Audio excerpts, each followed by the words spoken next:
Halo Mas Bray, jumpa lagi. Bagaimana kabarnya? Semoga kalian sehat selalu, diberi rezeki yang melimpah dan dilancarkan segala urusannya. Masih bersama Borneo Manyan Channel. Pada video kali ini kami akan merangkum film yang berjudul Shooter tahun 2007. Tidak lupa saya ingatkan bahwa di dalam film ini terkandung unsur kekerasan, jadi tidak cocok untuk pemirsa di bawah umur. Oke Mas Bray, tanpa membuang waktu kita langsung saja ke filmnya. Film ini dibuka dengan diperlihatkan dua orang sniper yang tengah menjalankan misi rahasia. Mereka adalah Swigger dan rekannya bernama Donnie. Ternyata mereka tengah menjalankan misi perdamaian di Ethiopia. Di sana mereka terus mengawasi pasukan pemberontak yang sedang melaju ke arah kamp pasukan Amerika Serikat. Pada jarak 900 yard tidak membuat mereka kesusahan dalam membidik target. Dengan kematangan dan pengalaman yang jauh, mereka berhasil melumpuhkan target satu persatu.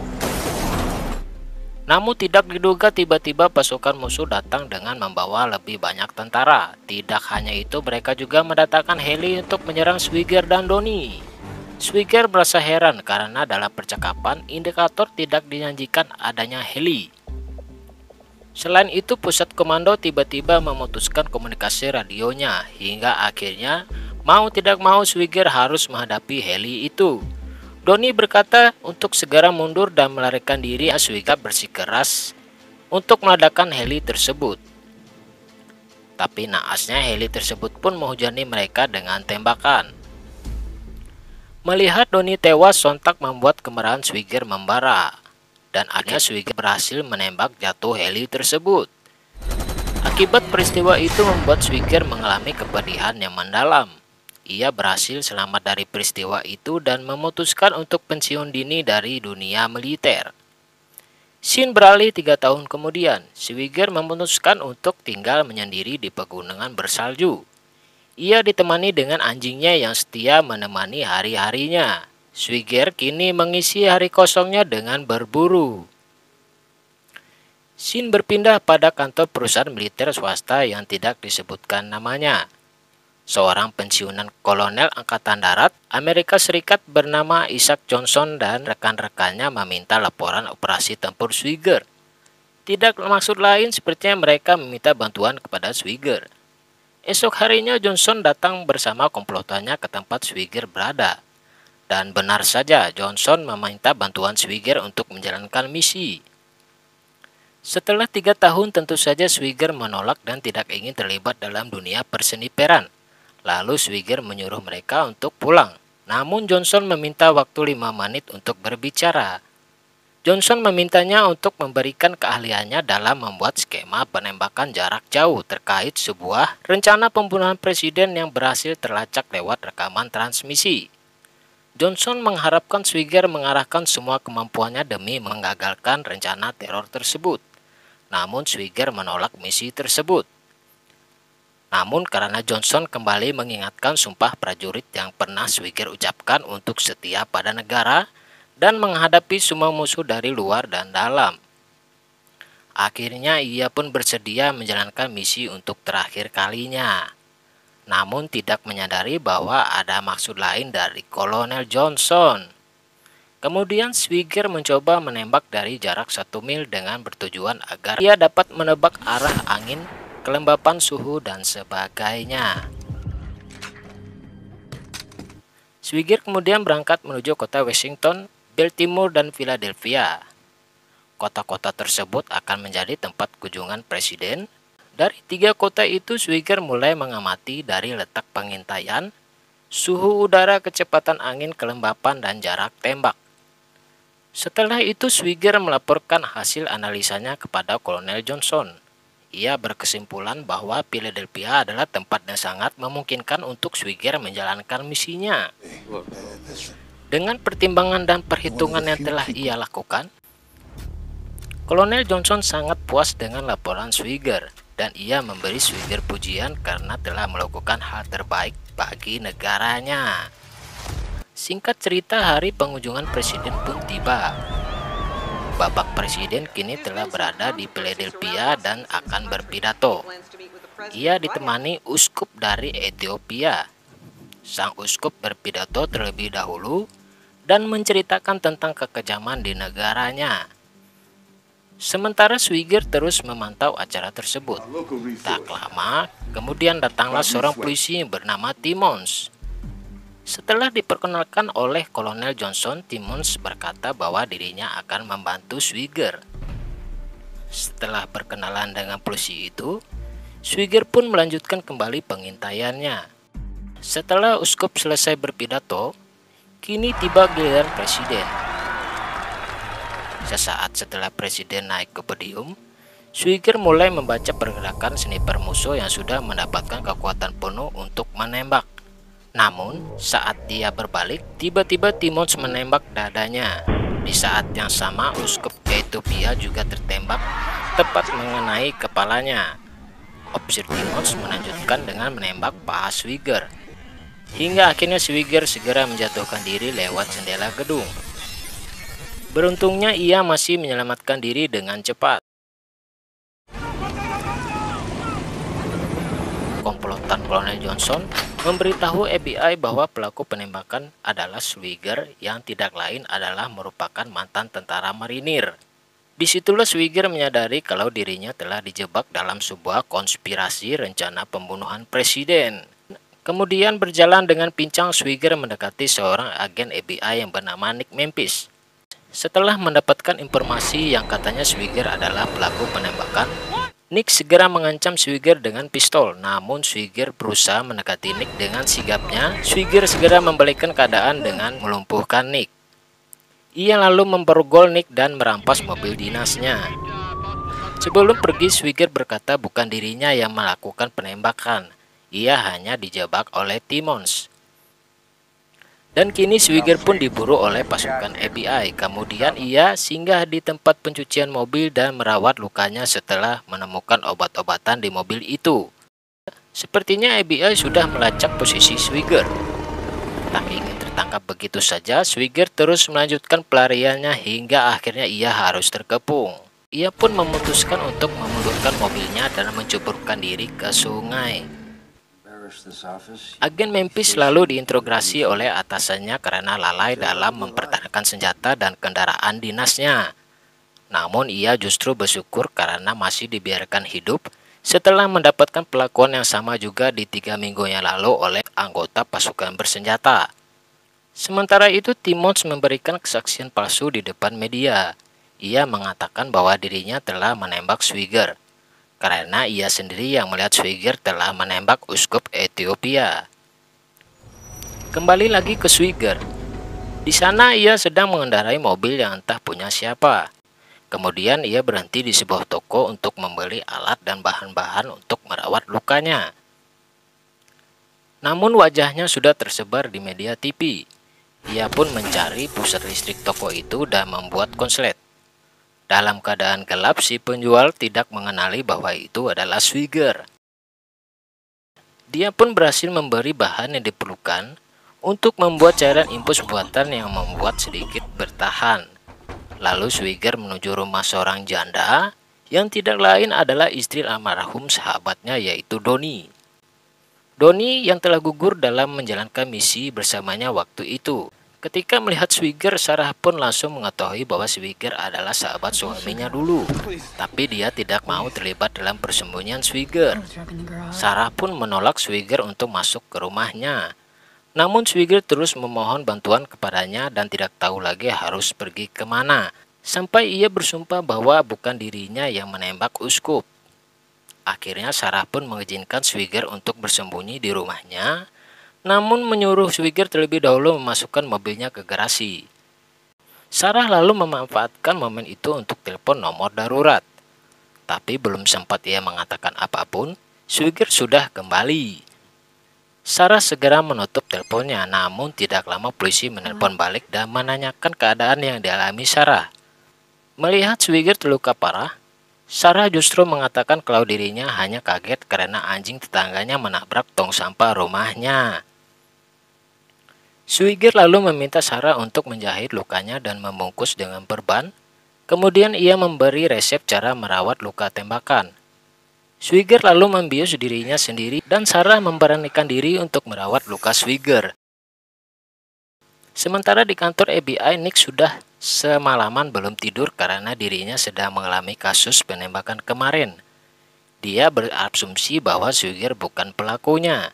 Swigger benar-benar dijebak, begitulah yang ada di dalam benak Nick. Kemudian dia mengamati kejadian-kejadian tersebut, dan di sana Nick menemukan banyak kejanggalan. Dimulai dari penyiapan data, tembakan ke presiden yang selalu meleset, dan kesaksian Timmons yang melihat ujung senapan Swigger keluar jendela. Menurutnya tidak ada penembak jitu yang mengeluarkan ujung senapannya. Dia pun berniat untuk menemui Timmons secara langsung, namun rekannya berkata mengurungkan niatnya karena Timmons telah mati tertembak 2 orang perampok semalam. Dari situ Nick semakin bersemangat mencari bukti kalau kasus itu adalah sebuah konspirasi yang melibatkan para elit yang mengkambing hitamkan Swigger. Di sisi lain, anak buah Johnson juga mengetahui bahwa orang terakhir yang bertemu Swigger sebelum pelarian adalah Nick. Mereka juga telah mengetahui Nick secara diam-diam tengah menyelidiki kasus penembakan kemarin. Johnson juga menyuruh anak buahnya untuk segera menangkap Nick. Dengan mudah Nick terlacak dan ditangkap oleh mereka. Nick lalu dibawa ke sebuah tempat. Di sana Nick disiksa dan dipaksa untuk mengatakan apa yang ia ketahui tentang kasus penembakan uskup Ethiopia. Namun Nick tetap tidak mau mengatakannya. Beruntung Swigger datang di waktu yang tepat menyelamatkan Nick. Swigger menembak mereka satu persatu dari jarak 200 meter. Di sini Nick mengira Swigger akan membunuhnya juga. Swigger pun mengatakan banyak kesempatan yang sudah terlewatkan jika ia ingin membunuh Nick. Kemudian Nick ingin membantu mencari pengacara untuk membela Swigger. Namun Swigger menilai hukum tidak bisa menghentikan mereka. Johnson dan kelompoknya terlalu kuat. Mereka mungkin dipenjara 1 atau 2 tahun, namun mereka akan kembali beraksi dengan nama yang berbeda dan kisah yang sama. Dan Swigger di sini menyatakan perlawanan kepada mereka.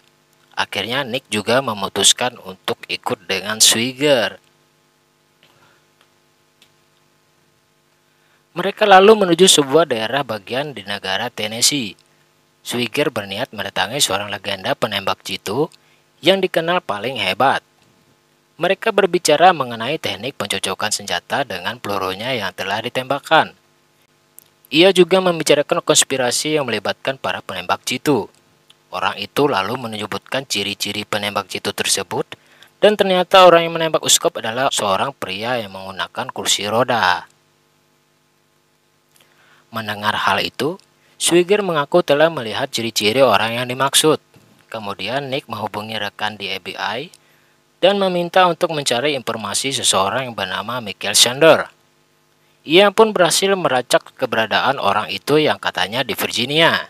Di sisi lain, anak buah Kolonel Johnson juga mengetahui alamat Sarah dari laporan keuangan Swigger yang tiap bulannya mengirimkan bunga untuk Sarah. Disitulah mereka berhasil melacak alamatnya.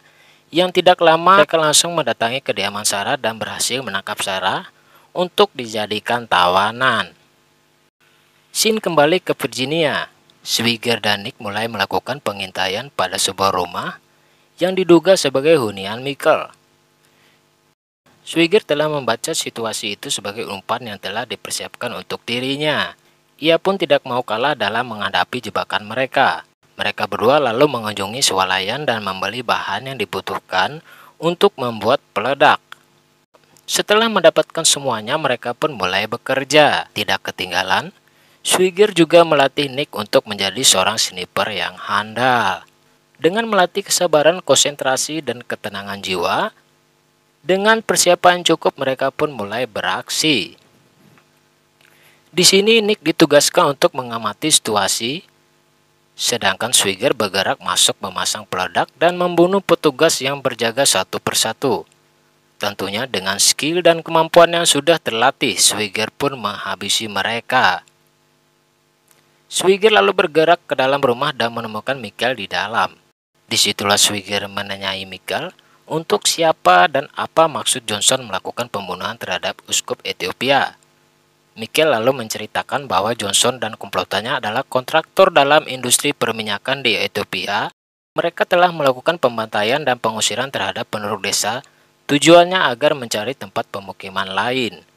Bahkan Michael menceritakan orang yang menugaskan Johnson adalah senator dari Montana. Di saat yang sama, tim penyerbu mendekati rumah dan akan menyerang Swigert. Michael mengakhiri pembicaraan dengan Swigert setelah memberitahu kalau mereka telah menangkap Sarah. Dirasa Swigert akan membunuhnya, Michael pun memilih untuk bunuh diri. Kini Swigert harus menghadapi para pasukan tim penyergap itu. Dengan mudahnya mereka menghabisi pasukan setelah menginstruksikan Nick untuk meledakkan bom yang telah mereka pasang.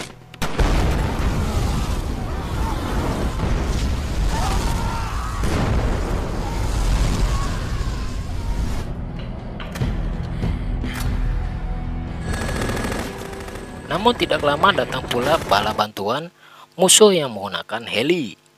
Heli tersebut menembaki mereka berdua. Tentu saja serangan itu mengingatkan Swigert pada misi terakhirnya yang menyebabkan sahabatnya gugur. Merasa dalam posisi seperti itu, Swigert merasa kondisi seperti itu tidak aman lagi bagi mereka, dan ia menyuruh Nick untuk mencari tempat perlindungan. Nick lalu berlari menarik perhatian pilot heli agar mendekati tangki gas yang ada di tempat itu, dan dengan cepat Swigert menembaki tangki gas itu dan membuat heli itu terbakar. Disitulah mereka berhasil kabur dengan aman. Para agen FBI dan pimpinannya kembali dibuat heboh atas kasus penembakan di Virginia yang melibatkan Swigert dan agen mereka sendiri. Mereka semakin bingung dengan keadaan yang sebenarnya terjadi. Mengapa agen mereka memilih membantu seorang buron? Sementara Senator Charlie dan Kolonel Johnson sedang dibuat pusing oleh Swigert yang tidak pernah berhasil mereka bunuh. Kemudian scene beralih ke sebuah kota di negara bagian Montana. Nick menelpon ke kantor FBI dan berbicara dengan atasannya tentang keadaan yang ia alami. Hal itu sengaja mereka lakukan agar FBI dapat melacak keberadaan mereka. Lalu tiba giliran Swigert menelpon Johnson dan membicarakan sebuah negosiasi. Swigert ingin agar Sarah dibebaskan, dan ia memiliki bukti rekaman percakapannya dengan Michael tentang kejahatan Johnson. Namun, Swigert juga meminta agar Senator Charlie dihadirkan. Setelah mereka berdua sepakat, Swigert menentukan koordinat lokasi tempat pertemuan mereka. Singkat cerita, Johnson pun mendatangi pegunungan bersalju. Di sanalah tempat pertemuan dengan Swigert. Tak lama, Senator Charlie pun datang dengan helinya. Sesaat setelah kedatangan Senator Charlie, muncullah sosok lelaki yang berjalan dengan menenteng senjata. Mereka mengira orang itu adalah Swigert. Secara tiba-tiba, ia ditembak di bagian dada oleh seorang sniper suruhan Johnson. Ternyata mereka memang ingin mencurangi Swigert. Tapi Swigert sebagai seorang penembak jitu tidak kalah langkah. Disitulah Swigert mengetahui posisi sniper Johnson. Swigert dengan cepat menghabisi sniper Johnson yang sedang berkamuflase. Dan orang yang ditembak tadi adalah Nick yang menggunakan lempengan baja pelindung di tubuhnya. Kini anak buah Johnson masih mengancam Sarah dengan pistol di tangan kiri. Setelah menyetel teleskop dan melakukan pembidikan yang cermat, Swigert mulai menarik pelatuknya. Dengan tepat, luncuran peluru Swigert berhasil menghancurkan jari telunjuk Jack. Tidak sampai di situ, Swigert juga menghadiahi Jack dengan tembakan lagi dan meruntuhkan lengannya.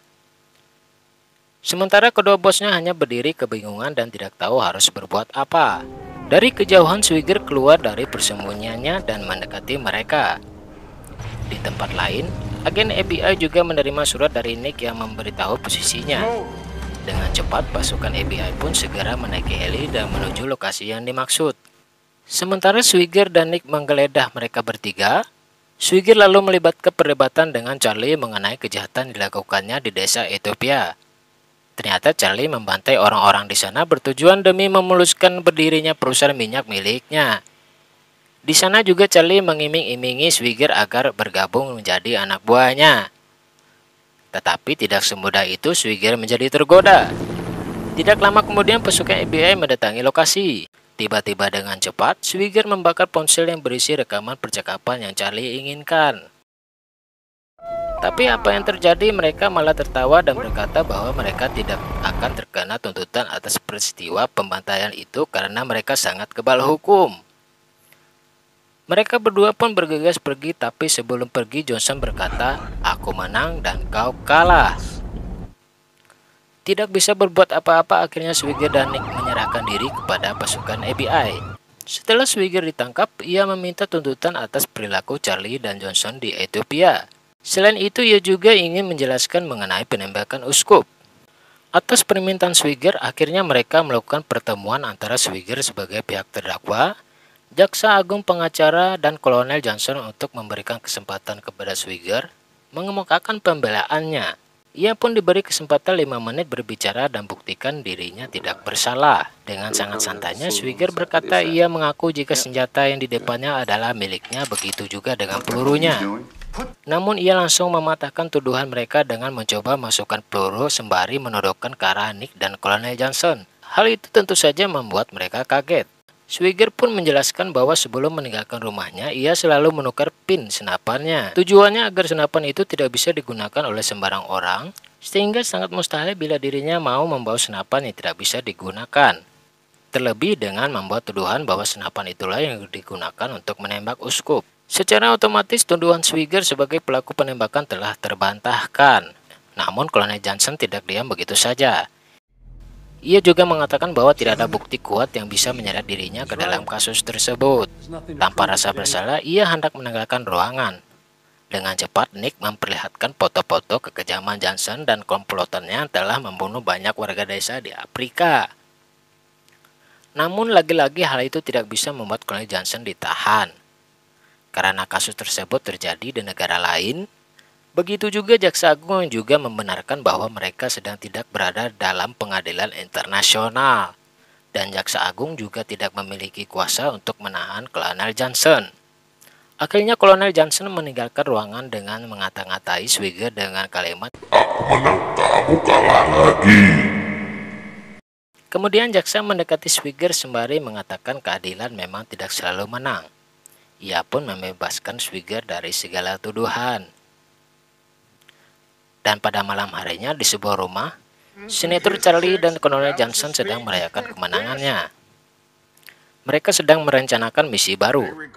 Namun secara tiba-tiba, mereka dikejutkan dengan anak buah mereka yang terjatuh dari lantai atas dalam keadaan telah tertembak. Begitu Kolonel Johnson berdiri, tiba-tiba peluru menembus dadanya dan membuatnya tewas seketika. Kini mereka diteror habis-habisan oleh Swigert. Dari serangan tersebut, hanya menyisakan Senator Charlie dan seorang asistennya. Begitu Swigert berhasil membunuh asisten senator, ia pun muncul.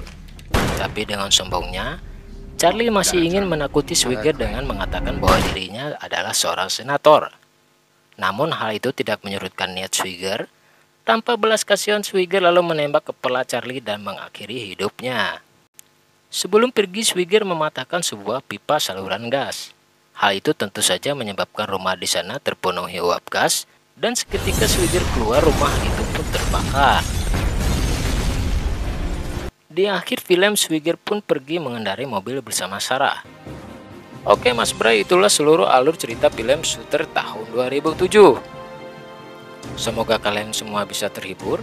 Jika ada kesalahan atau kritik, silakan tulis di kolom komentar. Sekian dari kami, Borneo Manyan pamit dan mengucapkan terima kasih.